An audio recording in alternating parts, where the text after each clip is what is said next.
My name's Tim Wampler. I'm 32. I'm an American that was most recently living in Australia and quit work to come out to Rio. Been training Jiu-jitsu since 2002, but a lot of time off and injuries and whatnot. I have made my progression a little bit slower than most people, but recently from work I just decided to take some time off, live the dream as Dennis would say, and see how far I can actually go with Jiu-jitsu. It's easy to lose yourself in Rio. When we first came out here, it was about a week of training. It was a bit slow going, getting acclimated to the humidity. And then the following week was Carnival, so not very much training went on during that time, and a little bit too much partying maybe. But now I had to reevaluate why I was actually here, and I came to the conclusion that I needed to pick up my my training in Jiu-Jitsu for sure, and remember why I'm here. As far as the training is going, the classes, Dennis's classes is intense. It's insane almost. Really good workout. It's great to do the transitions and just different setups that I've seen working with Dennis. And what more can be said about training with some of the best jiu-jitsu athletes ever? I mean, Kira Gracie, Mario Sperry, Dennis, Hummel, Gordo. It can't compete. It's not much more can be said about it. Kira Gracie, training with her, she's a bit of a superstar in the jiu-jitsu world. She's really attractive, Brazilian woman. So most of my friends that find out that I'm training with Kira, they can't believe it. They want autographs, they want photos. That's basically a selling point in its own, I think, to come out to Connection Rio and train at Gordo Jiu-Jitsu. But training with her, the first time I rolled with her, she had me in a wrist lock arm bar at the same time, and I had to tap with, basically all my might just to get rid of this wrist lock. She took it. She was a bit hard on me, I think, on that first day. But the next time I rolled her, I've had an opportunity to roll with her 3 times. The second time I rolled with her, she was a little bit nicer. She let me establish some type of position before she'd yank it back. So it was good though. Great training with her. Mario Sperry, he's been teaching the no-gi classes. I've just recently picked those up as a supplement to Tuesdays and Thursdays. I didn't feel like I was getting enough training those days. But Mario Sperry, I mean, he's a legend in the MMA world. Just training with him. Yeah, I mean, I don't really have a no-gi game right now, so I'm still learning a lot.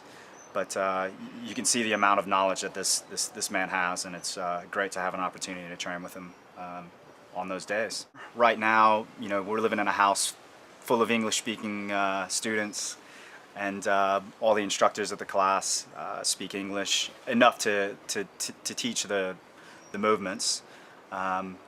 So I kind of wish maybe Portuguese was a little bit more prevalent. That way I think my level would grow there as well. Rio, again, it's really easy to lose yourself in this place. There's a raw beauty about Rio. Of course, you walk down the streets and you do see litter, and things are run differently, but at the same time the people are beautiful. And I'm not just talking about physically, but inside, the people are quite nice.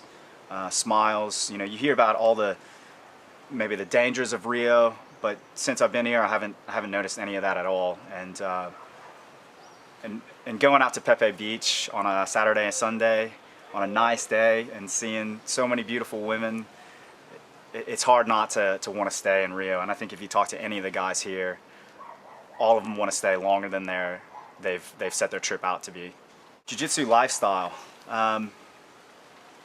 I think people take it more seriously on the athleticism for the sport, but at the same time, it's very similar in the United States as far as the camaraderie is concerned. People enjoy the sport, and they're quite willing to teach you if you're willing to learn.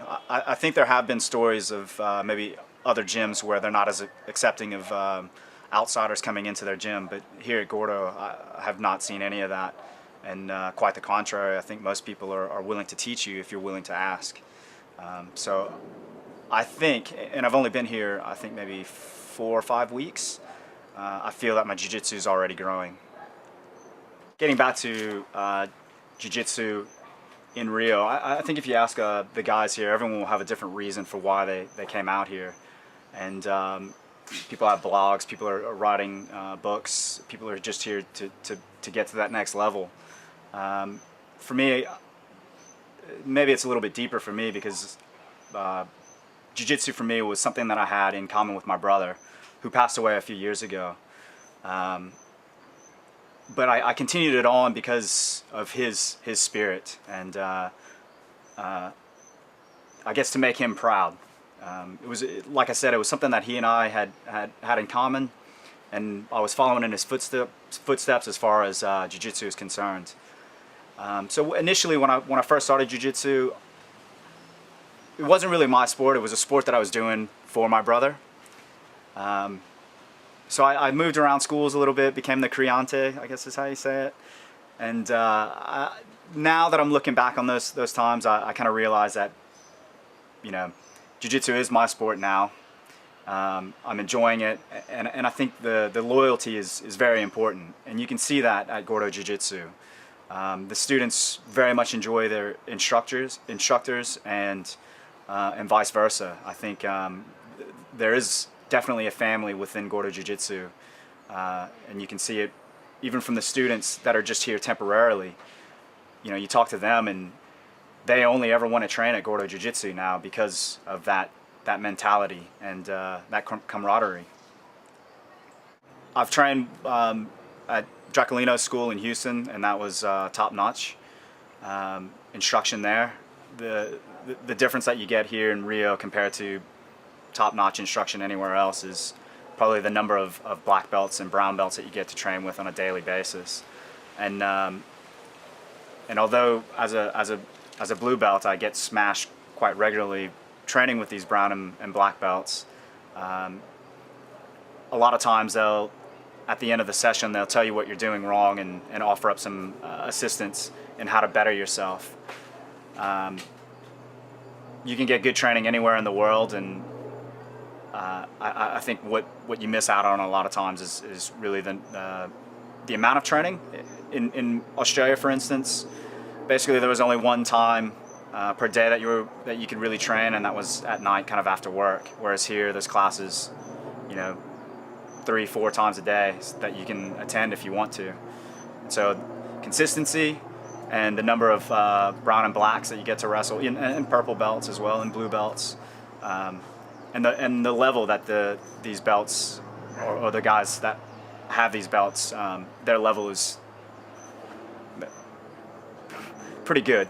One of the best decisions I've ever made was to take a little bit of time off of work and really come out here and see what it's all about. I mean, you never know how a place is going to be until you go there, and Rio has definitely not disappointed, nor has Connection Rio, Dennis Ash, or Gordo Jiu-Jitsu.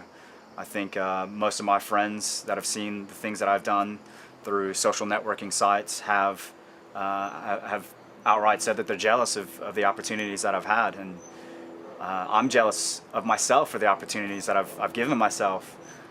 You almost feel kind of bad about taking as much time off of work as you do, but you know, this is irreplaceable. I mean, this is something that I'll never forget. Even, you know, maybe when I'm 70 years old, I'll probably still be recounting the days of living in Rio.